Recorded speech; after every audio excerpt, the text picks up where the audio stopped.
परीक्षित ने सृष्टि विषयक प्रश्न पूछा है कि महाराज कृपा करके हमें ये बताएं कि भगवान ने ये सृष्टि कैसे बनाई। ऐसा भगवान के पास क्या था जो इतनी सुंदर सृष्टि बनाकर तैयार कर दी। भाई भगवान के पास कुछ तो ऐसा मटेरियल रहा होगा जिससे ये सुंदर सृष्टि बनाई। कैसे बनाई? सुखदेव जी कहते हैं परीक्षित नहीं ये भगवान ने सृष्टि बनाई नहीं। बोले फिर? तो बताया अपितु इस सृष्टि के रूप में भगवान स्वयं ही बन गए। परीक्षित कहने लगे गुरुदेव ये बात तो जरा समझ में नहीं आई। तो यहीं पर बहुत ही सुंदर चतुष्ट श्लोकी भागवत के बारे में सुखदेव जी बता रहे हैं। 4 श्लोकों में पूरी भागवत है। इन्हीं 4 श्लोकों से वेद व्यास जी ने 18,000 श्लोकों की संहिता तैयार करी है। वो 4 श्लोक कौन कौन से हैं आइए हम और आप जानते हैं।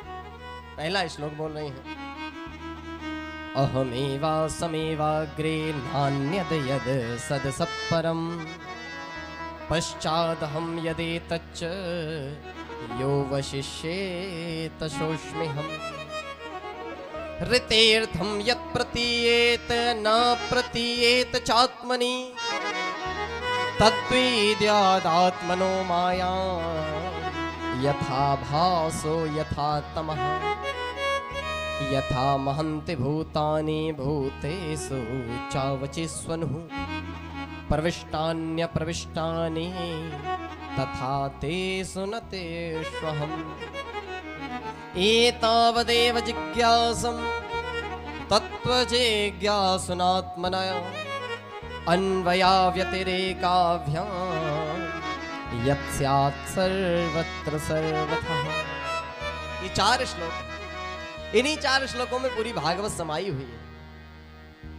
परीक्षित पूछ रहे हैं प्रभु ये बताएं कि भगवान के पास ऐसा क्या था जो इतनी सुंदर सृष्टि बनाकर तैयार कर। जैसे हम और आपने देखा होगा जब एक कुंभकार जब कुम्हार एक घड़ा बनाता है तो उसके पास मिट्टी होती है। उसी मिट्टी को गीला करके और उसी मिट्टी से बड़ा सुंदर सा घड़ा सकोरा कुल्लड़ इत्यादि बनाकर तैयार कर देता है। हर चीज के बनने के 2 कारण होते हैं, एक निमित्त कारण और एक उपादान कारण। निमित्त कारण बनाने वाला और उपादान कारण बनने वाला। तो जब कुंभकार घड़ा बनाता है तो निमित्त कारण है कुंभकार और उपादान कारण है मिट्टी। जैसे कारपेंटर जब फर्नीचर बनाता है तो उसके पास लकड़ी होती है, उसी को काट पीट कर बढ़िया फर्नीचर बनाकर तैयार करता है। देखिए हमारे ग्रंथों में घट और पट के उदाहरण ज्यादा मिलते हैं क्योंकि घट पट के उदाहरण से बात झटपट समझ में आ जाती है। बोलो राधे राधे राधे राधे। तो बताया कि भगवान के पास ऐसा क्या था जो भगवान ने इतनी सुंदर सृष्टि बना दी। जैसे कुंभकार के पास मिट्टी होती है घड़ा बना देता है, कारपेंटर के पास लकड़ी होती है तो फर्नीचर बना देता है। तो भगवान के पास ऐसी कौन सी चीज थी जो भगवान ने इतनी बढ़िया सृष्टि बनाई। तो सुखदेव जी कह रहे हैं परीक्षित भगवान ने सृष्टि बनाई नहीं अपितु भगवान स्वयं ही सृष्टि के रूप में बन गए। महाराज ऐसा कैसे हो सकता है? तो उदाहरण दे रहे हैं जैसे मकड़ी का जाला। मकड़ी अपना जाला कैसे बनाती है? भाई अपना जाला बनाने के लिए धागा बाजार से तो खरीद कर लाती नहीं, वो खुद से ही धागा उत्पन्न करती है और खुद ही अपना जाला बनाती है।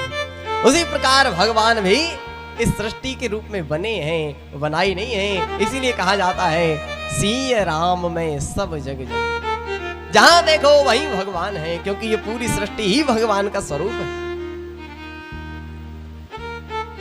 परीक्षित सबसे पहले भगवान ने अपनी नाभि कमल से ब्रह्मा जी को उत्पन्न किया। ब्रह्मा जी से कहा, ब्रह्मा जी जब पैदा हुए चारों तरफ देखने की इच्छा हुई तो 4 मुख प्रकट हो गए। चारों तरफ देखा तो केवल जल ही जल दिख रहा था, कुछ भी नहीं दिख रहा था। मन में प्रश्न आया ब्रह्मा जी के को मैं कौन हूं? सोचने लगे कौन हूं। इस प्रश्न का उत्तर जानने के लिए सोचने लगे किससे पूछें। तो जिस कमल से निकले थे सोचने लगे इसी कमल में शायद कोई उत्तर मिल जाए। तो कमल के अंदर घुस गए, नीचे से ऊपर तक ढूंढ लिया, कुछ नहीं मिला। कान में 2 अक्षर सुनाई पड़े ता और पा, यानी कि तप। मानो ब्रह्मा जी तप करो तब पता चलेगा कौन। तब ब्रह्मा जी तपस्या में लीन हो गए। घोर तपस्या करी, भगवान प्रसन्न हुए, दर्शन दे दिए कि हमने तुमको प्रकट किया है और सृष्टि करने के लिए प्रकट किया है, सृष्टि करो। सृष्टि का जब आदेश दिया तो सबसे पहले ब्रह्मा जी ने 4 ऋषियों को प्रकट किया जिनकी कथा हमने पहले दिन सुनी थी। सनक, सनंदन, सनातन, सनत कुमार, इन 4 ऋषियों को बुलाया। कहा भैया तुम भी सृष्टि करो। ऋषि कहने लगे हमको सृष्टि नहीं करनी, हमको तो भगवान का भजन करना है। ब्रह्मा जी को इतना क्रोध आया, मेरे पुत्र होकर मेरा ही कहना नहीं मान रहे, शाप दे डाला, जाओ मैं शाप देता हूं, कभी 5 वर्ष से 6 वर्ष के नहीं हो। तो देखने में आज भी सनकादिक ऋषि 5-5 वर्ष के बालक लगते हैं, लेकिन हजारों वर्ष की इनकी आयु हो गई। दोबारा मन हुआ सृष्टि करी जाए, तो क्या देखा, शिव जी को प्रकट किया, उनसे कहा तुम भी सृष्टि करो। शिव जी ने भी सृष्टि करनी प्रारंभ कर दी। निरे डाकनी भूतनी पिशाचनी इतनी पैदा कर डाली कि ब्रह्मा जी तो घबरा गए, भैया ऐसी सृष्टि हमको नहीं करवानी, तुम आराम से बैठो। भोले बाबा को भी छुट्टी दे दी। इसके बाद 10 और ऋषियों को प्रकट किया, और इसी में महाराज मनु महाराज को प्रकट किया, और वहीं से सृष्टि का फिर धीरे धीरे विस्तार होता चला गया।